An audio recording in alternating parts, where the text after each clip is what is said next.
ketika istri prajurit tersebut menggunakan media sosial, akhirnya malah berdampak terhadap karier suaminya. Makanya aku beberapa kali dapat DM dari ibu-ibu istri prajurit juga yang bertanya gimana sih cara kita biar bisa memanfaatkan media sosial dengan baik, namun tetap bisa memberikan manfaat dan tetap bisa menjaga nama baik suami gitu.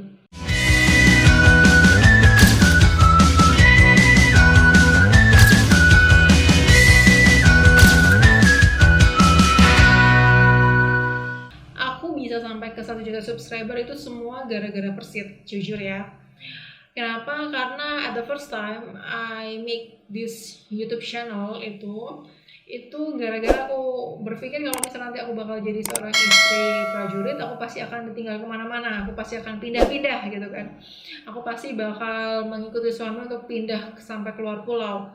Nah, aku berpikir nih, kalau misalnya aku menjadi seorang dokter yang praktek pribadi, jelas aja dong itu nggak bisa, karena itu akan menetap di satu tempat. Kalau misalnya aku bakal jadi PNS, itu akan semakin susah untuk pindah-pindahnya.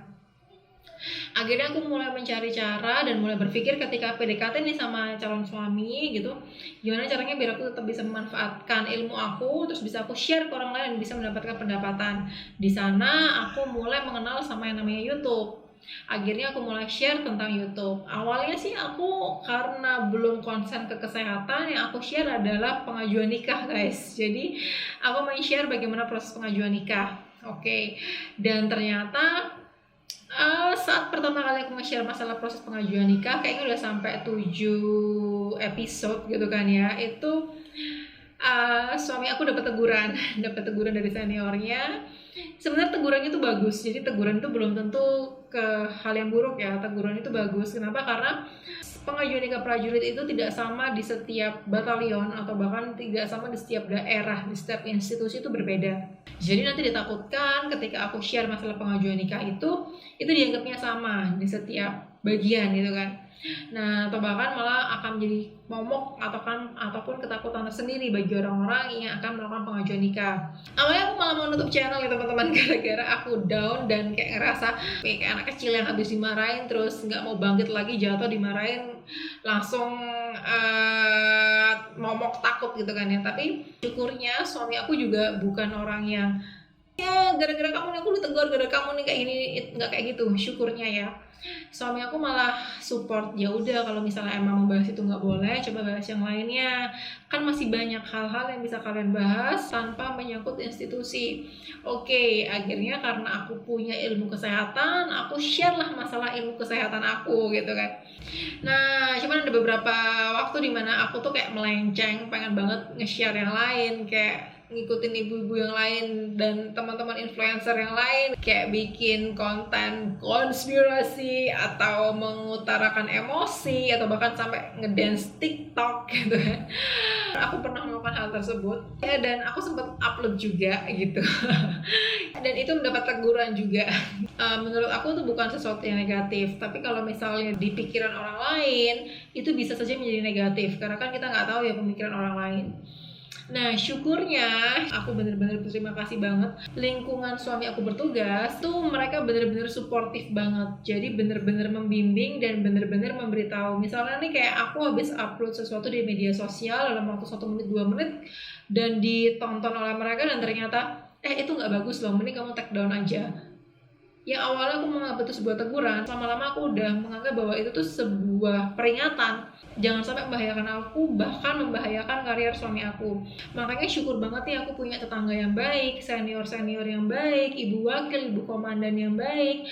Kalau misalnya dulu aku menganggap bahwa mereka membenci aku, marah-marah sama aku, sekarang aku udah ngerasa bahwa mereka tuh berusaha untuk melindungi aku gitu loh. Jadi teguran-teguran itu bukan untuk menjatuhkan aku, tapi untuk melindungi aku dengan suami aku. Syukurnya seperti itu. Jadi ketika kalian ditegur, ketika memang itu tidak bermanfaat ataupun tidak bagus sebagai istri prajurit, ya memang harus diperbaiki lagi dan berusaha untuk membuat konten yang lebih bagus lagi. Ada banyak banget kok konten-konten yang bisa kalian buat sebagai konten kreator, sebagai istri prajurit yang standby di rumah gitu kan, harus mengikuti suami tugas kemana-mana, ataupun aktif dalam kegiatan Persit. Jika memang ingin menjadi seorang konten kreator, ingin membagikan something ke media sosial gitu, ada banyak banget konten yang bisa kalian buat. seperti konten memasak, konten DIY, konten kesehatan, terus tutorial gitu kan, fashion, make up, itu ada banyak sekali konten yang bisa kalian buat dan kalian manfaatkan. Jika memang awalnya nih membuat something yang bersifat kedinasan dan akhirnya kena teguran atau diminta untuk nge-take down, ya emang itu semua demi kebaikan kamu dan demi kebaikan pasanganmu gitu kan. Nah, terus gimana cara untuk bijak dalam bermedia sosial? Ini juga menjadi sebuah kendala buat aku pada waktu awal ya, karena aku adalah tipe orang yang biasanya selalu mencurahkan segala sesuatu di media sosial, mau komentar, mau marah-marah, mau menegur orang, mau curhat gitu kan, mengungkapkan rasa kesedihan dan lain-lain, itu semua biasanya aku share di media sosial. Nah, masalahnya sekarang karena sebagai seorang istri prajurit, jelas aja dong setiap apa yang kita posting di media sosial itu adalah mencerminkan kepribadian kita, dan itu akan dihubungkan kepada suami juga. Makanya kita harus mulai berhati-hati nih ketika mau mengungkapkan kebencian atau mau memposting sesuatu di media sosial. Itu harus benar-benar sangat berhati-hati sekali, jangan sampai melukai perasaan orang lain ataupun mencemarkan nama baik orang lain. Ada yang namanya Undang-Undang ITE. Di sini dimana ada pasal 27, jangan sampai kalian memposting tentang kesusilaan, perjudian, penghinaan maupun pemerasan. Lalu pasal 28 ada tentang berita bohong, ujaran kebencian. Pasal 29 itu ada tentang pengancaman, jangan sampai mengancam seseorang melalui media sosial. Lalu ada pasal 30 di mana peretas sistem data elektronik, pasal 30 lagi ada pencurian data elektronik dan akses ilegal. Itu semua memang harus benar-benar dihati-hati sekali, terutama bagi istri prajurit ketika mau memposting sesuatu di media sosial. Selain dari Undang-Undang ITE yang tadi aku sebutkan, ada beberapa penekanan dari Ibu Ketua Umum Persit Kartika Chandra Kirana. Mohon izin Ibu, jika Ibu menonton video ini, kami merasa perlu menyampaikan hal tersebut agar tidak terjadi kesalahan-kesalahan yang sama. Dan semoga nih teman-teman yang mau menjadi konten kreator bisa mengambil hal-hal positif yang aku sampaikan. Oke. Jadi nih penekanan dari Ibu Ketua Umum Persit Kartika Chandra Kirana, yang pertama itu kalian tidak memposting, mengupload info, dokumentasi dinas, foto atau video kedinasan suami. Yang paling sering itu contohnya misalnya ngupload ST suami gitu kan ya di pesan WhatsApp, wah selamat ya begini. Atau misalnya suami lagi tugas di perbatasan, habis itu dia ngirim video lagi latihan gitu kan ya, habis itu kalian upload di media sosial, wah sungguh bangga nih suamiku begini. Nah, itu juga tidak diizinkan ya teman-teman. Yang kedua, tidak memposting foto atau video beratribut dinas, seragam, pangkalan militer tanpa izin resmi kedinasan. Misalnya nih kalian tinggal di asrama kayak aku sekarang kan, habis itu bikin konten latihan perang bersama, latihan menembak gitu kan ya. Atau karena di asrama misalnya ada pangkalan militer di mana ada gudang senjata, pengen bikin konten gudang senjata, pengen bikin konten gudang tank gitu kan. Nah, itu juga tidak diizinkan teman-teman. Yang ketiga, tidak mengecam atau mendiskreditkan kebijakan, institusi, pejabat pemerintah, dan isu sensitif atau SARA. Well, ini yang paling susah ya. Kalau misalnya kita sebagai komentator publik gitu kan ya, yang bikin konten konspirasi pemerintah atau mengadu domba seseorang untuk mendapatkan ketenaran, jadi biar trending, itu juga tidak diizinkan. Apalagi nih misalnya contoh yang paling mudah, aku nggak suka nih sama kebijakan atasanku atau pemerintah saat ini begini gitu. Nah, itu juga tidak diizinkan teman-teman, karena sebagai seorang istri prajurit sendiri kita tidak bisa dipisahkan dari suami, dan tugas utamanya adalah mendukung pemerintahan. Semua kebijakan-kebijakan yang dibuat oleh atasan maupun oleh pemerintah gitu kan ya, tujuannya tuh hanya satu, yaitu demi kebaikan bersama. Nggak ada yang namanya atasan ingin menjerumuskan bawahannya, nggak ada yang namanya pemerintahan ingin menjerumuskan masyarakatnya. Walaupun terkadang dari satu kebijakan itu pasti akan ada yang pro dan yang kontra, pasti akan ada yang harus berkorban dan ada yang lebih baik gitu kan.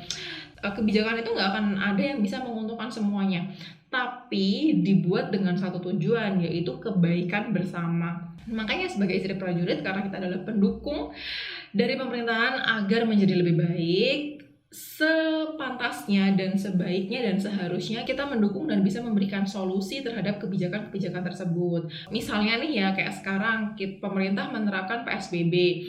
Memang akan ada orang-orang yang terganggu ekonominya, dia tidak bisa bekerja, habis itu di PHK gitu kan ya.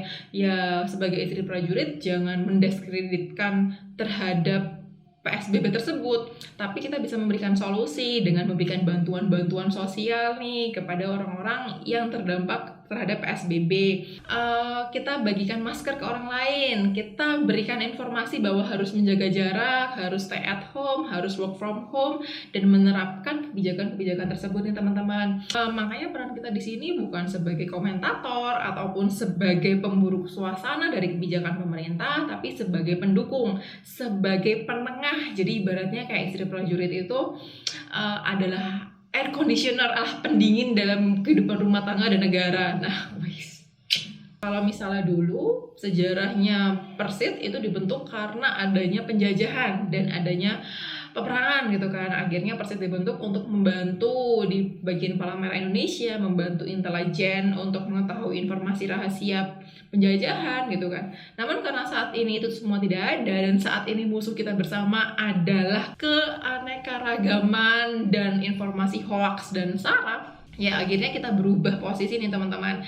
Jadi sebagai penengah agar tidak terjadi yang namanya kebencian ataupun perpecahan di Indonesia.